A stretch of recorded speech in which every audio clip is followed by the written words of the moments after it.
Nous allons voir d'où viennent les pénuries de médicaments, comment y faire face, quels sont les impératifs de la reconquête de la souveraineté du médicament. Alors en compagnie de Damien Catoire, bonjour Damien, vous êtes vice-président exécutif et secrétaire général du groupe pharmaceutique Servier. À vos côtés, Constance Maréchal-Dereux. Bonjour Constance, chef du service de l'industrie à la DGE, la Direction générale des entreprises au ministère de l'économie, des finances, de la souveraineté industrielle et numérique. Si vous avez des micros. Parfait. Alors, la France souffre depuis 3 ans à peu près de pénurie de médicaments, même sur des médicaments très, très courants. On parle Doliprane, on parle amoxicilline. Selon un rapport du Sénat de juillet dernier, plus d'un tiers des Français en auraient souffert, donc un tiers de cette salle. Peut-être pour commencer, d'où viennent, selon vous, ces ruptures de stock? Damien? Bonjour Cécile, bonjour à tous, merci de m'accueillir. Alors, les ruptures de stock, c'est un problème, on va le voir, qui est assez complexe parce qu'il est multifactoriel. Il y a un problème, tout d'abord, d'empreinte industrielle. Je pense qu'en France, on est devenu extrêmement dépendant des importations pour nos approvisionnements stratégiques, pour plusieurs raisons, mais une raison essentielle vient de des désinvestissements en fait qui ont eu lieu en France sur l'amont de la chaîne de valeur dans la production de médicaments. Et je pense à la production de principes actifs qui se fait principalement dans des usines qui sont des usines de chimie, souvent des usines Céveso. Et c'est de plus en plus compliqué d'avoir ce type d'usine en France. Donc il faut évidemment travailler là-dessus. Et pourquoi c'est compliqué? Parce qu'il y a des coûts qui augmentent, il y a des normes environnementales qui font que les process de fabrication de ces produits sont de plus en plus compliqués à respecter. Il y a une asymétrie des réglementations sur laquelle je pense qu'on va revenir un petit peu. Mais donc, d'un côté, on a ces coûts qui augmentent et on a une pression sur les prix qui fait que c'est compliqué d'avoir une rentabilité de certains médicaments. Donc les regards des industriels, de beaucoup d'industriels, se tournent vers des productions à l'étranger qui peut-être ont des avantages en termes de coûts de fabrication, mais ont des désavantages en termes de chaîne de valeur. Et c'est aussi compliqué parce que d'une part, il y a beaucoup d'acteurs qui sont impliqués dans ces problématiques de pénurie. Il y a les industriels, on a les pouvoirs publics qui ont évidemment un rôle à jouer pour les réduire, mais on a aussi en amont un sujet sur la prescription et parfois malheureusement la surprescription. On a aussi la répartition des médicaments sur le territoire, avec des problématiques de territorialité, et les grossistes répartiteurs ont un rôle à jouer là aussi. Et il faut évidemment éviter qu'il y ait des surstocks dans la chaîne à certains moments. Ça peut être à différents niveaux de la chaîne, y compris chez les patients eux-mêmes. Constance Maréchal-Dereux, il y a déjà un certain nombre de références à vos travaux et aux responsables. Donc, quand on parle normes, quand on parle ce que peuvent faire les pouvoirs publics, comment est-ce que vous expliquez ces pénuries? Bonjour à tous. Donc, effectivement, je parle au titre du ministère de l'économie et des finances, donc le service de l'industrie. Donc, je serai assez centrée sur le rôle de l'industrie et la localisation de l'industrie française dans ces ruptures de stock.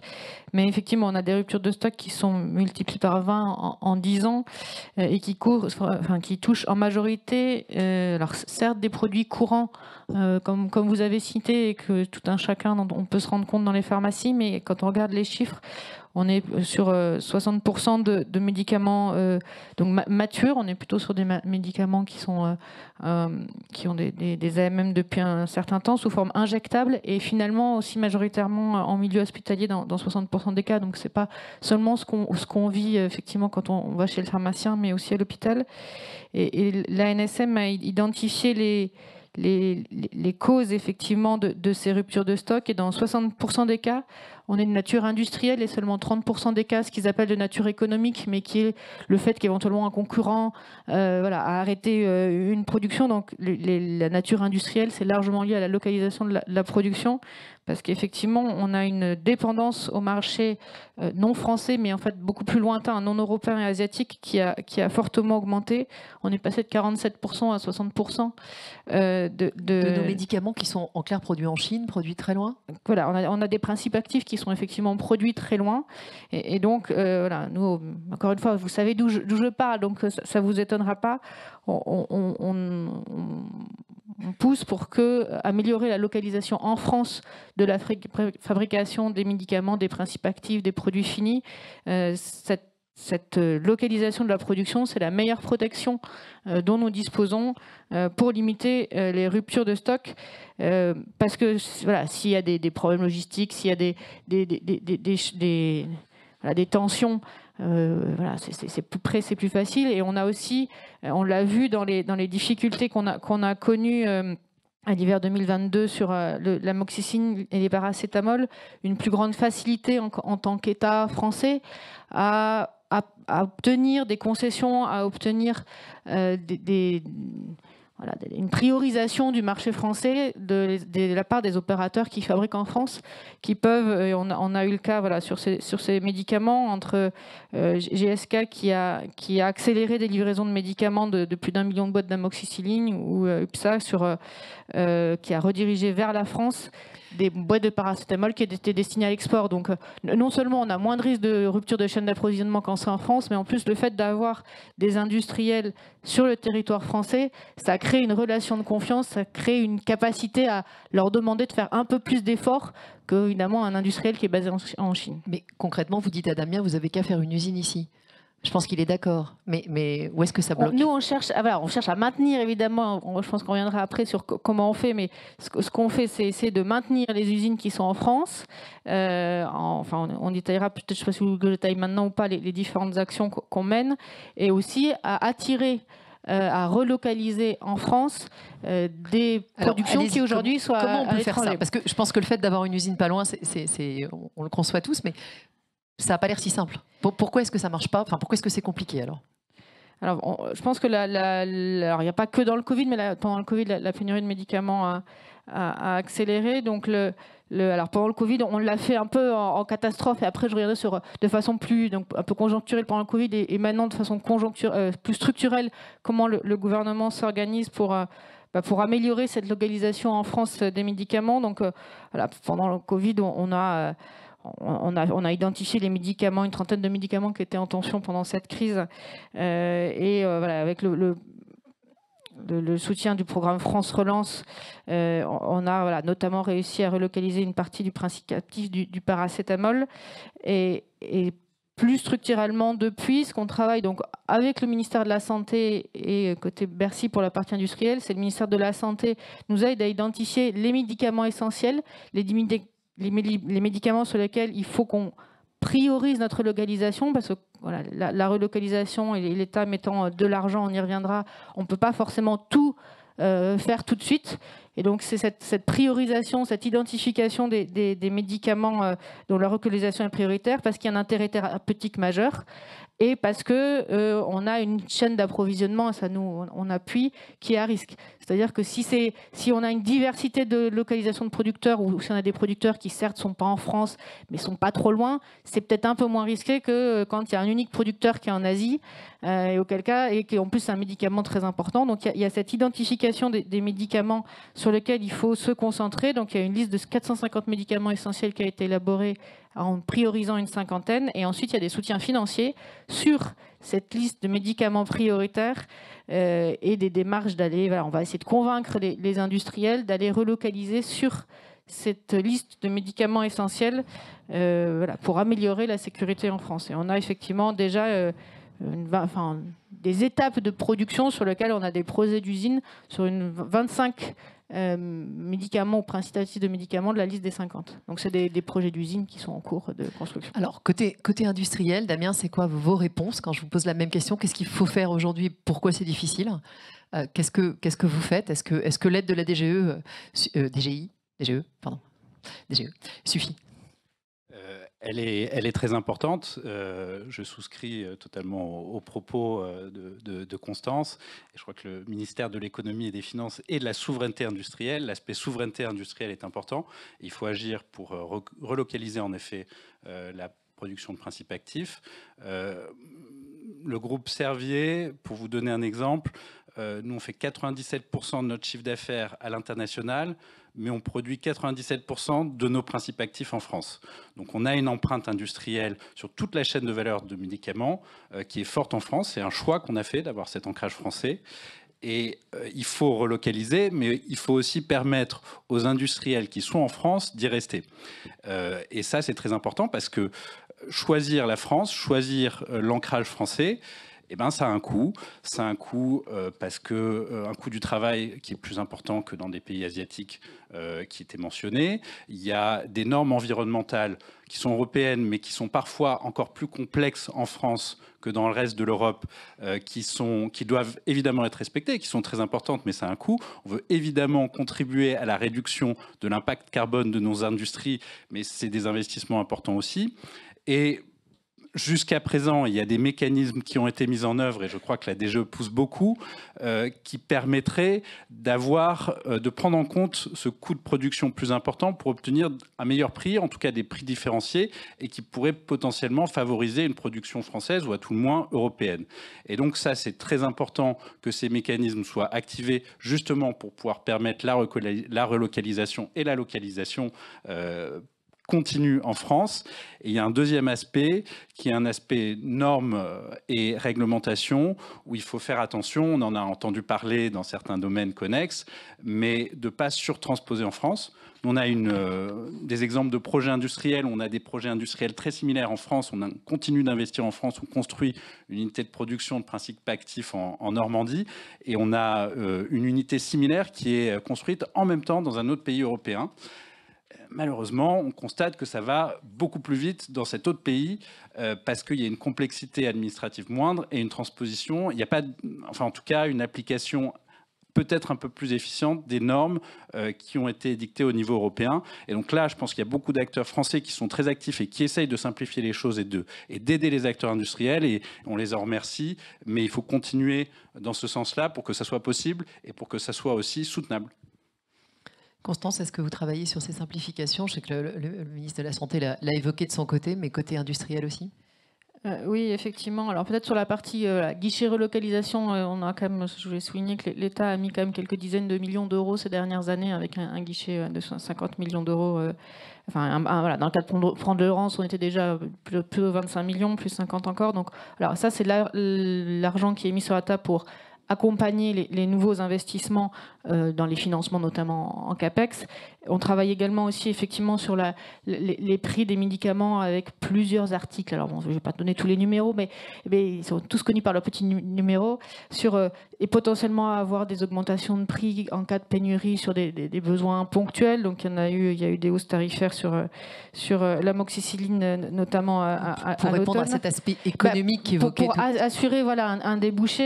Et il y a un autre aspect spécifique quand c'est pour le relocaliser en France, avec effectivement un article qui date d'1 an et demi et qu'on commence à réussir à mettre en œuvre. On a réussi à le mettre en œuvre la première fois en février de cette année, avec un prix différencié pour accompagner là aussi les relocalisations. Donc c'est plutôt, ces dispositifs, c'est plutôt tourné sur l'avenir pour essayer d'attirer en France. On essaye aussi de travailler, enfin on travaille en ce moment avec la commande publique pour voir comment, dans les cadres des marchés publics, les acheteurs publics peuvent avoir un plus pour favoriser l'achat de produits industriels. Sur la partie normes, alors pas spécifiquement sur la santé, mais de façon générale, on a la loi Industrie verte qui est passée l'année dernière, qui vise justement à accélérer finalement les usines chimiques étant ICPE, c'est des usines de pharmacie, c'est des usines comme d'autres, pour paralléliser les procédures.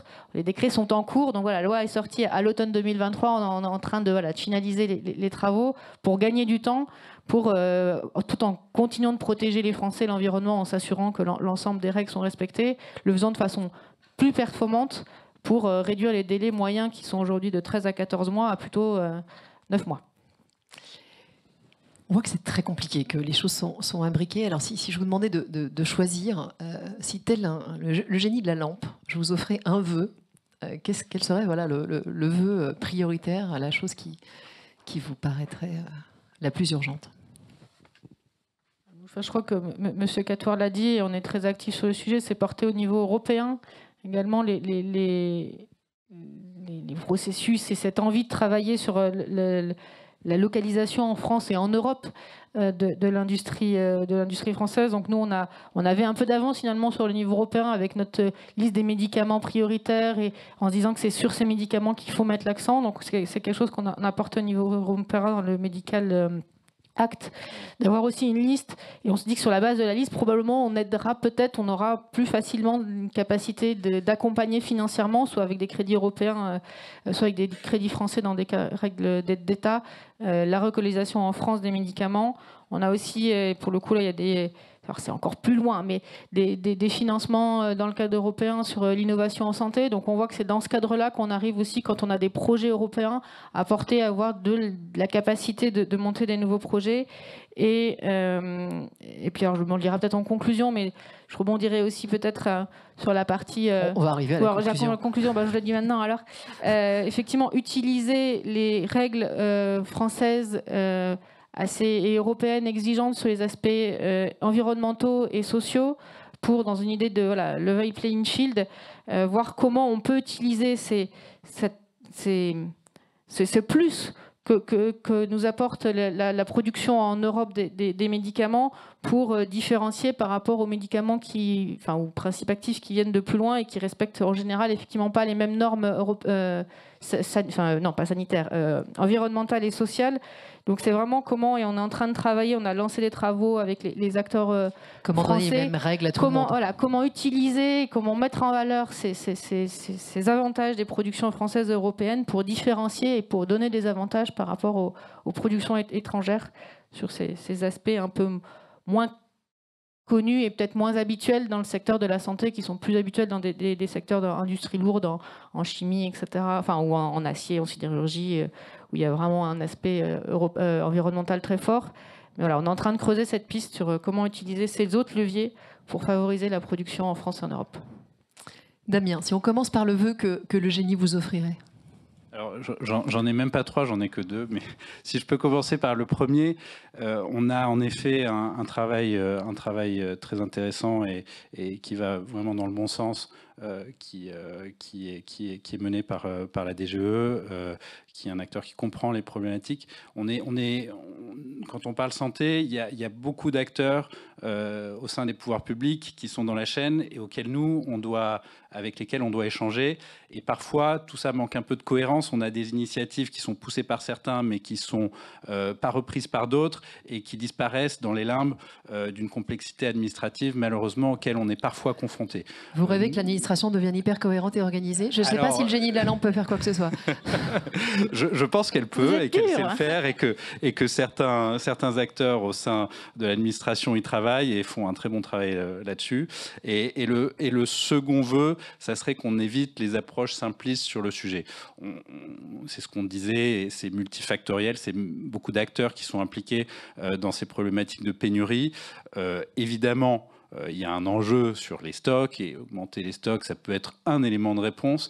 Mais si c'était si facile que d'imposer aux industriels d'avoir je ne sais pas combien de mois de stock quand eux-mêmes sont confrontés à des problématiques industrielles qui ne leur permettent pas de constituer ces stocks ou qui sont obligés d'utiliser ces stocks en situation de tension et qui ne peuvent pas les reconstituer, ça serait, on aimerait tous que ça soit aussi simple, mais ça ne l'est pas. Et donc sur ce sujet, c'est un sujet vraiment où il faut regarder le sujet dans sa globalité, regarder le sujet au niveau européen et français, et voire parfois au niveau mondial, pour pouvoir travailler dessus. Donc il n'y a pas de réponse malheureusement simple, il n'y a que des réponses complexes qui vont traiter toute la chaîne de valeur et qui vont essayer de réduire aussi la chaîne en effet d'approvisionnement. En une phrase choc, qu'est-ce qu'on doit retenir? La souveraineté a un prix, la souveraineté industrielle a un prix. Alors c'est vrai que quand on disait l'administration n'est pas cohérente, je pense que c'est aussi qu'il faut articuler des besoins de souveraineté industrielle et des besoins dont le ministre a parlé et sur lesquels M. Bétou d'ailleurs l'a assez largement challengé de juste utilisation des argents publics. Donc c'est pour ça qu'on se bat, nous, pour défendre l'industrie française, mais qu'on a d'autres ministères qui sont tenus par ailleurs par nos autres collègues du budget du ministère de l'économie de faire des économies. Donc il faut trouver le meilleur équilibre et c'est pour ça que c'est important de cibler et d'être le plus efficace possible sur les médicaments, sur les principes actifs qu'on veut relocaliser parce qu'on n'aura pas l'argent pour tout faire. Donc il faut qu'on soit collectivement efficace. Damien, en une seconde, oui, j'y souscris totalement et la problématique des ruptures de stock est très importante et ça touche essentiellement des médicaments matures. Il y a un sujet qu'il ne faut pas oublier, il y a pire que les problématiques de rupture. Il y a les médicaments qui n'arrivent pas sur le territoire français. Un tiers des produits innovants qui ont été approuvés par l'EMA depuis 2017 ne sont pas disponibles sur le territoire français. Il y a des problématiques de prix et ce n'est pas évident avec les contraintes budgétaires, mais il faut qu'on fasse en sorte d'accélérer la mise à disposition pour les patients français des médicaments innovants sur le territoire. Ce sera un bon sujet pour notre prochaine conférence, je le note. Merci beaucoup à tous les deux. Merci.